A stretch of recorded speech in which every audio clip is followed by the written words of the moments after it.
Hello friends, আশা করি ভালো আছেন। আপনাদের সকলের আশীর্বাদে ভালোবাসায় আমার শরীর আস্তে আস্তে ইমপ্রুভ করছে।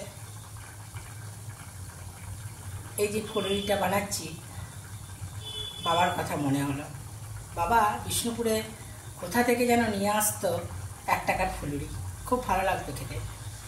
বেসন দিয়েছি, খাবার সোডা দিয়েছি, অল্প হলুদ দিয়েছি, নুন দিয়েছি, চিনি দিতেও পারেন, না দিতে পারেন, কালো জিরে দিয়েছি। ভালো করে জল দিয়ে ফেটিয়ে নিয়ে এই যে ছোট ছোট আকারে ফুলুরি বানাচ্ছি। বাবার সেই আনা 1 টাকার ফুলুরি। বাবা পৃথিবীতে নেই, মাও নেই। ভালো থাকবেন বন্ধুরা, আনন্দে থাকবেন, সুস্থ থাকবেন এবং শান্তিতে থাকবেন। প্রার্থনা করবেন যেন তাড়াতাড়ি সুস্থ হয়ে যায়, আবার যেন গান গাইতে পারি সুন্দরভাবে। হরি হরি, রাধে রাধে।